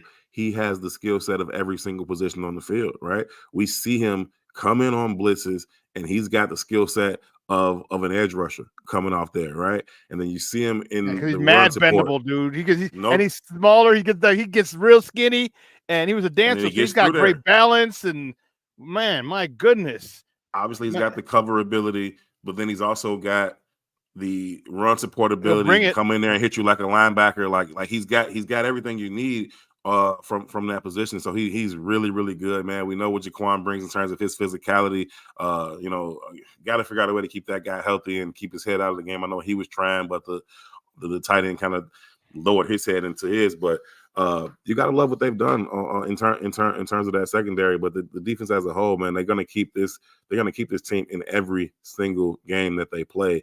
And offense got to protect the football, continue to stay balanced, and this team is going to be capable of beating anybody on their schedule. You aren't going to blow them out, right? You can't blow them out. The defense is too good for that, right? And so offense does their part, they're going to be in every game. Does that mean they're going to win every game? No, they got to. We know what the schedule is on the back 8. It's tough, right? But they're going to be in all of those games. Nobody's going to whoop this team. Talking about, you mentioned Brisker. Your thoughts on man. him, because he only knows how to play one way, which I love. It's old school. Man, he knocked those boys senseless. You could tell as soon as he hit him, I was like, he's out. Ball. I was like, ball, he's out. And I'm like, I'm like, he was knocked out. And you can just tell the way he fell. Yeah, dude, and that was great. That's the way he plays, but it is, detrimental to his career long term. Your thoughts on him, when you think he can come back, and do you think he might change, or is he going to say, hey, you know what, bump it. It's the way I play. I'm going to play this way till the wheels fall off. I love Jaquan, man. I love the way he plays the game, and I love him as a kid. He's a great dude. I've asked him several times, since he's been here, man, is there any other way you can play this game? And he's like, Herb, I don't know another way to play the game. I can't. This is why. The only reason I'm standing in this locker room because I play the game this way. And I'm like, I get that, man. But you worry about the kid, man. You just worry about him, just the way he plays the game with that reckless abandon. I think this is like his 5th concussion. Who knows how many, unreported times he's had it. And I don't want to stand here and point blame. There's a lot of people that are involved in trying to identify when these players may be concussed. But I knew immediately after that hit. And it was clear that dude was knocked out. The offensive guy was knocked out. But I knew Jaquan wasn't right either immediately. Oh, yeah. Jaquan is a guy who celebrates everything that happens on the field. He celebrates incomplete passes, whether he has something to do with the incompletion or not. Right? You tell me he just knocked this dude out and he has nothing to say about it. He don't nothing. Yeah. He just like walking around. I was like, no, that's not Jaquan. He's not okay right now. And you got all these independent neurologists and you got people watching from the booth. You got your own medical staff on the sideline. It's like somebody's got to realize this kid is not okay. I did a one-on-one interview with him in the locker room after the game, and the first thing I asked him, man, even before I turned, like, are you okay, bro? He's like, man, I'm cool. And it's like, all right, man. But it wasn't surprising to me the next day when he reported those concussion symptoms either, because everybody saw it. It just is what it is, man. But in terms of, just to answer your question, I know it's a super long way to do it. My bad. But no, I don't think he's going to play a different way. I don't think he knows how. I think that's the only way he's going to play. I think you think back to a guy like Bob Sanders from the Colts, and the way he played the game, it was 100 miles an hour. He was a heat-seeking missile. And he wasn't Jaquan's size. Jaquan's much bigger than Bob. Bob was an undersized safety. He's and he like was 5'9", still 200. sticking dudes like that. So no surprise that his career, was kind of cut short with some of those injuries. But, the head is the head. I mean, I don't care how big you are, it's your head. You know what I mean? Yeah, so you can't work out, you can't get muscles on your head. yeah, that ain't, I don't know there's nothing you could do about that. And so I would like to see Jaquan maybe play with the little beanie thing on it. The Gazoo helmet. I would like to see him put that over his helmet. Just do everything he can to kind of protect himself out there. He's still going to play the game the same way. I think it adds a lot of energy to this team. It adds a level of physicality to this team. I love the way he plays, but I have a great deal of concern about him because, you don't want to see him keep getting these head injuries. You really don't. Yeah. Speaking of injuries, all right, and we talked about the second half. Let me marry these two injuries in the second half of the season. We all saw what happened to Aiden Hutchinson the other day, and that was not nice. Especially, I'm sure some people may have lost their lunch. Hate to see it. How does that affect our games with the Lions? Like they got a good defense, but that defense ain't as good without that dude rushing the passer. Because we talked about Darrell Taylor with a motor. Yeah, that dude got a motor. All right, and that's what got him the NFL. That's what got him, player of the week, multiple players of the week. How does that affect our matchups, our two matchups he's done for the season? How does that affect our two matchups with the Detroit Lions and the Detroit Lions rest of their season? Because without your top pass rusher, your defense is going to take a big hit. Now you're putting a lot more on your linebackers, a hell of a lot more on your cornerbacks, on your DBs. How's that going to affect them? But especially when they play us. Yeah, number one, you just hate to see that, man. I don't care that it's a division rival. Like you hate to see that, man. I mean, we've been out there on the field, and you want to beat the hell out of a guy. And between those whistles, you might want to kill a guy, but you don't want to see that happen to nobody. Yeah. So, man, that's number one. But the game goes on, and it does have an extreme impact. Not only he's their best pass rusher, he's their best player. He's the best player on that team. And every offensive coordinator has to spend all week trying to figure out how to stop number 97 from wrecking your game plan.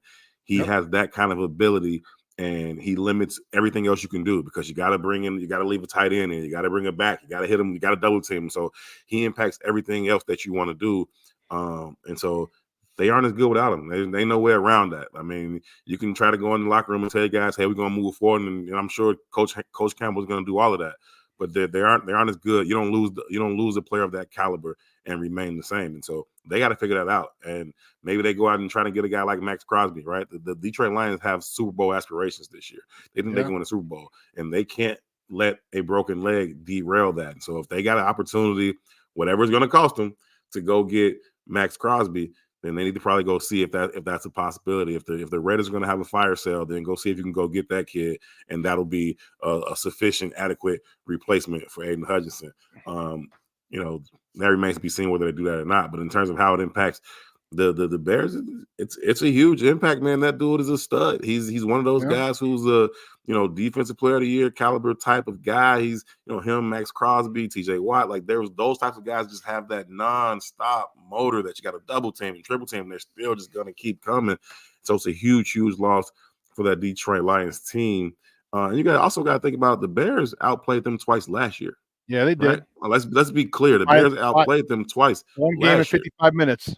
Yeah, so even with him on the field, the Bears outplayed them twice last year. And so now you're talking about without him, if they don't figure out how to at least mitigate that loss, I don't know that they can go on the same run that they hope to, right? In terms of number one, winning the division, number two, going on a Super Bowl run. I don't see that as a possibility for them without him unless they go get Max Crosby. You can't just go get a guy. It's got to be a motherfucker, and it's only one that might be available. Yeah.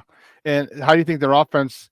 You think their offense going to? Because they got a dope offense, dude. They got tons of. They got weapons. You think they can? You think they win shootouts and say, hey, maybe we don't get Max Crosby. Maybe he's not available. Maybe we do just go get a guy, but we'll take our chances with a shootout with you because we got tons of weapons. Now that's Bears specific to me, right? When you say them getting into a shootout, that gets Bears specific for me because I would love that, right? And I think Coach Flus and Coach Washington would love that. Let's get into a shootout. Bring that, right? Let Coach Hoke and his boys on the back end get into a shootout with Jared Goff. First of all, they make Jared Goff look bad all the time. They always taking the ball from him. So you tell me now he's trying to score 35 and 40 on you? Bring that. Let's get DeAndre. Let's get David Montgomery out of the game. Let's get Jahmyr Gibbs in terms of running the ball out of the game. Let's just try to throw the ball at this defense. Let us pin our ears back and get after Jared Goff and let him throw the ball at Jalen Johnson and all those boys. That's bad news. That's how the Lions get their ass blew out. Okay, throwing the ball, 40, 45 times against this Bears defense. So if they get one-dimensional like that and they're trying to win shootouts, that favors the Bears tremendously. Right, the Lions do not want to get into a shootout with the Bears, not only because the Bears offense is now capable of keeping up in a shootout, but you don't got enough bullets for this defense. It's just not. Never mind the statistic about the last 12 games. You just not going to be putting up 30 and 35 on this defense. I don't care who you are. That's not what's going to happen. The only way a team can do that in terms of putting up 30, 35 points is if the Bears offense turns the ball over, gives them short fields, gives up some pick sixes, that type of stuff. That's the only way you're putting up 30 on against the Bears right now. So shootout, I'd love to see it. They don't have a chance to win the shootout. Not against the Bears. Now, against other teams, whatever. But Bears specific, the Lions in the shootout, bad news for Detroit. Yeah, well, I hope it doesn't get to that. I hope we just beat their ass, yeah, man. Both sides. Defense go to work, Caleb go to work. Where do you think? We know about the next 3 games. All right. Yeah. Is that when you think the training wheels come off? Because that's what I said. I said I think the training wheels come off. They'll definitely be off by the Packers game. But in this last 3 game between the bye and the Packers game, there's 3 weeks. Do you think the training wheels come off, Caleb? I think. Where do you think his grasp of the offense will be? Because it's a lot better than many people anticipated right now. Where do you think it'll be in these by the time we get to week 11 and the Green Bay Packers? Yeah, bro. I don't think the training wheels are on them right now, to be honest with you. Okay. I don't really see that right now, man. Like I said, they were trying to throw it way too much. And I thought it was very prudent of them to say, hey, let's not throw it so much. I don't think he ever needs to throw the ball more than 30, 35 times a game. I don't think that's a successful formula for this team. Your defense is too good. Your kicking game is too good. You're going to win the field position game. Let's try to win the time possession battle. Like, let's keep the defense off balance. I think that's where he thrives, right? And so people were excited when he threw for 360 or whatever against, was it the Colts or Houston? Like, they lost the damn game. Like, I don't care they threw for 360. They lost. Yep. He threw for 226 the other day with 4 touchdowns. 23 or 29. That type of efficiency is what I'm talking about. But I don't think they're doing that in terms of doing it with training wheels on, where everything's this, lateral pass or horizontal pass where they're playing the game this way. They're still taking their shots down the field. They're still creating explosives against the Panthers. They created the explosives against the Jaguars. They created explosives. He's got some autonomy at the line of scrimmage to figure these things out. So I don't think they're, have training wheels on them or boxing with kid gloves. I don't really see that. I think they're finding out the best way for them to win the game. Now, can he continue to improve? Can he continue to add a couple more things to his plate? Sure. And I think this offense will continue to get better as the season goes along. And hopefully by the time they get to that, week 11, when the Packers come to Soldier Field, they are even at another level. And I expect that they will be. But in terms of, him just having more responsibility, I don't know. I feel like they're putting that on his shoulders right now. I think he's handling it pretty well. I just think that you're going to start to see this offense continue to evolve now that Keenan's back healthy, and it's like there's a problem. Who are you going to guard, man? I saw a chart earlier, and forgive me, I don't know who put it out. I would acknowledge who put it out, but I saw a chart, and it was talking about the percentage of routes run where they are single covered and the percentage of them winning on that route when they're single covered. And first of all, Amon-Ra St. Brown, don't ever single cover that dude, right? He had the least amount of times where he's single covered, but he's way at the top of the chart in terms of winning that percentage. Like every time he's single covered, which they don't do often, he's smoking dudes. Like just don't ever even think about that. But what was more relevant to me was that the Bears had their cluster of receivers all in the middle. All of them were in the middle. They were in the middle in terms of percentage of times that they were single covered, and they were also in the middle, upper middle, to where they were winning those routes. And what it says to me is eventually you're going to have to figure out, okay, which of these guys can I single cover? And you're trying not to let any of them be single covered too often, but when they do, they're all winning. And so now you got Keenan back, you got DJ Moore, of course, you got Rome doing his thing. Even DeAndre Carter was in that same cluster. And so you got to pick your poison. And so for me, as this offense continues to evolve, I talked to DJ in the locker room in an interview after the game, and he was like, man, we just all activated. Everybody's activated. I'm activated. Rome, Keenan, Cole, the tight ends, running backs, everybody's activated in this offense right now. And it's a problem. It's a problem for defensive coordinators. And I think that, as much as anything, is what I'm excited about, is this thing just continues to evolve. I said to somebody, it ain't Caleb Williams' business.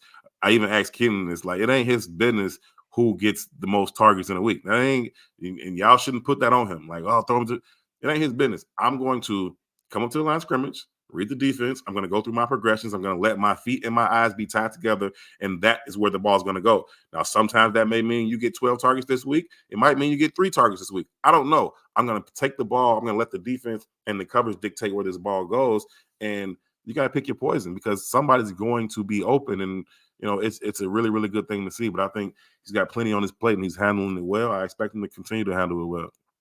Yeah, and you stole my thunder because that was my next question. Like, Sorry. Talk to me about the growth. Excited. You thunder stealer, you Mother Hubbard. I get excited when I'm talking ball with you, man. I'm looking down here in the corner of the clock. I'm like, it's 10:50. We've been out here for 50 minutes. He's gonna kick me off soon. I'm still talking ball. Let's go. my one of the things that the question I was going to ask you is talk about the maturity of and maybe it's not just Caleb, and I'm sure it has something to do with Waldron. But man, he had 7 different receivers this past week. He had 6 different receivers the week before. He had 8 different receivers the week before. Dude, that's a KG vet. That's a KG vet. I'm not relying on one guy. I'm not relying on my friend Rome. I'm not relying on the veteran Keenan Allen. I'm not relying on the number 1 receiver DJ Moore. I'm not relying on my tight end. I'm relying on my favorite guy is the open guy. And talk about how that. I mean, and he's doing this as a rookie, as a 22-year-old rookie. Yeah. And it's impressive to me that he's doing it at such an early stage. And it wasn't this week. It's been the last 3 weeks. And this is only going to get better. So it really puts a lot of stress on defenses and defensive coordinators. Like you said, you talked about the win rate on man-to-man. Like if you go man, like, okay, let me try to keep – we'll try and hide this guy. And no, Caleb will find him. Caleb will find him. And all these guys are big play players. DJ can take it to the house. Keenan can take it to the house. Rome can take it to the house.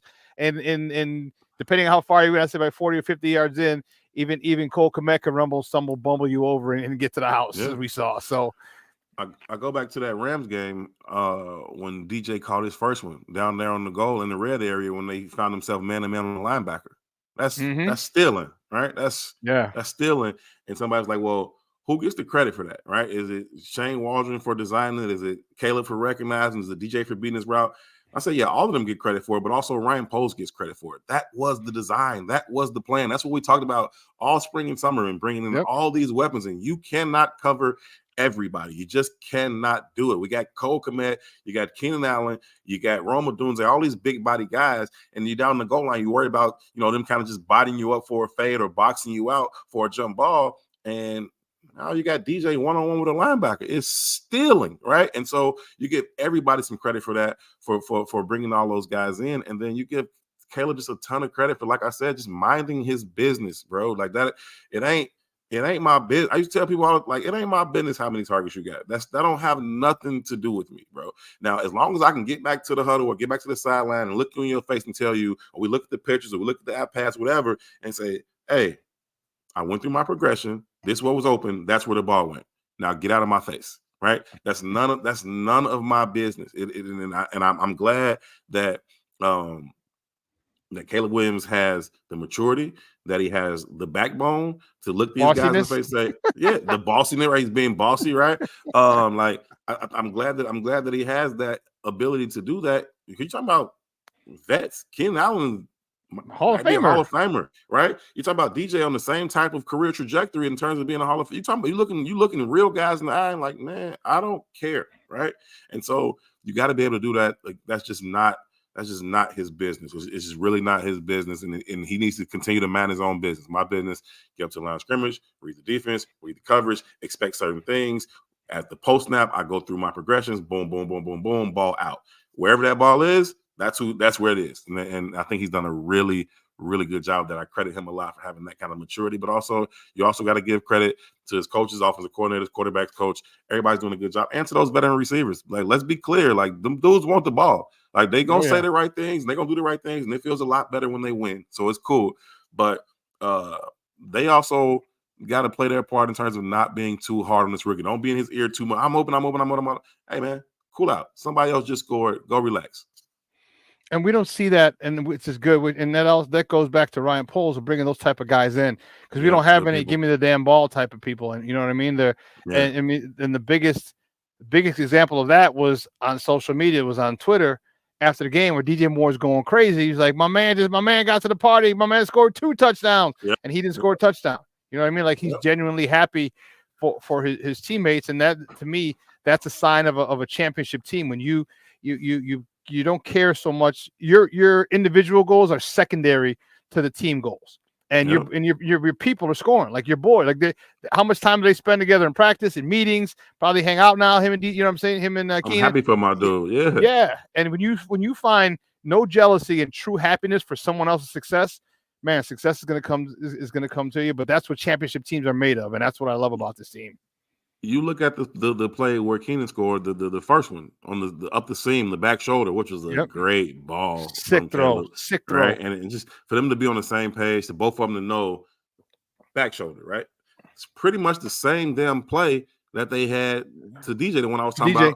DJ was cut in front of him, right? Yeah. Same thing, but they read it differently. This time they went front shoulder. I'm in front of him. Yeah. This time he's a little bit even, back shoulder. Easy touchdown, right? But either way, you scheme it up where both of these dudes end up one-on-one in the middle of the field, and that's cake, man. That's too easy. So, and they both read it the same way in 2 different instances, and it's really, really good, man. It's really, really good. Man, it's exciting, man. It's really exciting to see it, and it's also exciting to talk to you, man. I appreciate it, man. Thank you for coming on. Do me a favor, though. Let everybody know where they can find you and your work online. Yeah, man, you can find me on Twitter at HerbHoward411. You can find my work for the Bigs Media at It's the Bigs on Twitter, man. Sean, it's always a pleasure, man. The time flies by. Man, it sure does, because you and I can sit here and talk for another 2 hours. Hey man, shout out to Lonzo Ball, man. I see the graphic up on the screen, man. I'm happy for the kid. You talk about 2 years being away from the game, and a lot of people thought maybe he never would come back. And you just hope that thing continues to go well. We know all too well about the potential of an explosive point guard being busted in this city by injuries. So you hope that he's able to find his way back to some semblance of himself and help this team be what they want to be. So shout out to Lonzo Ball. Hope he does his thing tonight, man. Just stay healthy. Man, I've been saying, man, the last time we saw him, we had the best record in the East. We had the best record in the East. Come on. So that's saying something. And yeah. And I know you're a sports guy, so we could talk a little hoops for a second. Like, I like this young team. I like the athleticism that they're having, the fact they run up and down the court. I mean, defensively, they still need a rim protector. They still need some other guy. Yeah. But I love the youth and the athleticism. They got a lot of Chicago guys on this team. Yeah, they got Marcus Liberty's nephew. They got Taylor Horton Tucker from Simeon. You got who was it? Wells? No, who was it? Some kid from a couple kids from Young. You got my boy from Whitney Young, man. What's my dang, I can't think of the kid's name right now. I'm drawing a blank on his whole name. Oh, here we go. Terrible. We got Metellus, Javon Carter, obviously Io from Morgan Park, Javon Freeman Liberty, Taylor Horton, EJ Liddell, DJ Stewart. No, DJ Stewart. That's my guy from Whitney Young. That's my fellow Dolphin, man. So shout out to DJ Boy. Shout out to all them hometown kids, man. You love to see Chicago kids balling and certainly playing for the hometown team, man. Man, I was saying the other day, I was like, I said if we kept all our talent in state, do you realize every one of our programs, U of I, DePaul, Loyola, Northern, Southern, Eastern, Western, whatever, St. Xavier, like they'd all have legit squad. They'd have legit squads. It's been that way forever. I've always thought Chicago had the best basketball talent. Now, there's a lot of talent other places. I'm not trying to diss nobody, but Chicago has the best in terms of complete players. Now, you got some guys out in New York that can dribble the ball and they can do all of that kind of stuff. And you got some guys in other places that can do some things, man. But in terms of top to bottom and how many guys that come out of this city with a huge, a great level of basketball and basketball IQ, complete players, offense, defense, nowhere better than Chicago, man. So if you can keep these guys home, a lot of them want to leave because growing up in Chicago, there was never any real connection to any one of these teams, right? There were a few years, obviously you go back to DePaul having some years and having some Chicago guys, whether you go, back into the 80s or you bring it up into, those late 90s, early 2000s when Q and Bobby and Lance went there and then, Andre Brown, all those types of guys. That's cool. But for the most part, guys get out of here, right? And guys go to Kansas or Duke or wherever they go, Marquette. Like, it's just different types of things. And so if those guys could stay home for any reason, you never felt any connection to DePaul, to U of I, just never really, like as a kid, grew up as a Chicago public school product, we never really felt super connected to one of those schools. You ask any CPS kid what their favorite team is, they're all going to tell you someplace else. Some blue blood program, probably. Yeah, shout out to Luther Head and D Brown for what they did at Illinois when they took that team to the Final Four, and then that made a little bit more of a connection. But it just hasn't always been this type of connection, to the city. And I think a lot of these schools here in the state need to do a better job of building those connections early, getting in tune with these coaches early, getting in tune with these AAU coaches early so that you can build those connections because there's a ton of talent that comes out of this city and this state. Man, yeah, I love it. Hey, bro, again, great stuff, man. I appreciate it. We'll holler at you soon. All right, my brother. Take it easy. Thank you. Guys, that's Herb Howard for the Big. He's the Bears beat writer. Man, with Herb, we could talk baseball, football, basketball, hockey, soccer, track. We could talk highlight. Don't sleep, man. We can talk highlight. Anyway, great stuff, man. I appreciate Herb in his time every time he comes on. And man, 2 hours has come and gone. Holy shnikes. I want to thank Herb for coming on, talking Bears football with us.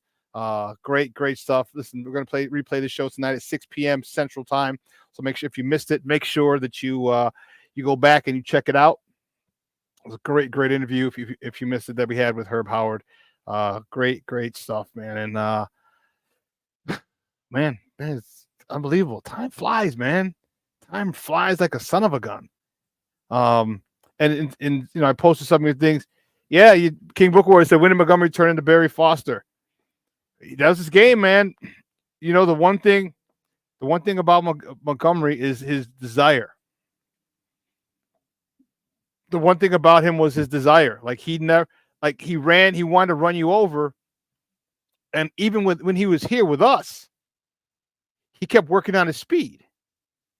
Like, because we remember when he was here with us, we first got him, like he was a power back and, short yardage. I mean, he had that one long run against the Texans. It was like a 70-yard run. It's just, untouched. But he wasn't known for speed. And then he'd go to the foot doctor, the foot king, the footwork king, I think it is, whatever his speed trainer, and got faster. And now, Dave Montgomery's really evolved into one hell of a running back. And that 1-2 combo with him and Jahmyr Gibbs in Detroit is tough, man. It's tough, and it's going to be a tough one. We still got to face them twice. So it's going to be tough at the second half of the season. So, but I'm not looking that far forward. I'm going to keep looking to the next game, and that is against the Washington Commanders, back home for Caleb. I'm pretty sure my buddy, his head coach in high school, will probably be at the game. That'll be pretty dope. He'll probably get a whole shitload of tickets. Don't worry, he's got the money. He's got NIL money. He's got signing bonus, 25.5 mil. He's got enough. Cornelius says Dave Montgomery is unstoppable near the goal line. Yeah, he is. So, but listen, guys, for everyone, we had a great time. I hope you had a great time. I hope you enjoyed the show. Like I said, we'll be back on at 6. Guys, have a phenomenal day. It's a little nippy here in the Chicagoland area. It's going to be warmer. However, it's cold. Oh yeah, it's 48 right now. It's only 48 out here, and with a high of 57. Won't even hit 60 today. But that's cool. Little hoodie weather, sweatpants weather, something nice. But enjoy. It's going to get warmer the rest of the weekend. 68 tomorrow, or 64, 68, 70, 73, 73, 70, 70, 70, 70, all 70s all next week. So great stuff. Guys, you have a phenomenal day. From everyone here at Sports Zone Chicago, I'm your boy, the Superback, Shawn Sierra. I will see you on Friday. And if you missed the show, make sure you go back and check it out. Check it out again tonight at 6 p.m. So for everyone here at Sports Zone Chicago, I'm your boy, the Superback, Shawn Sierra, and I am out.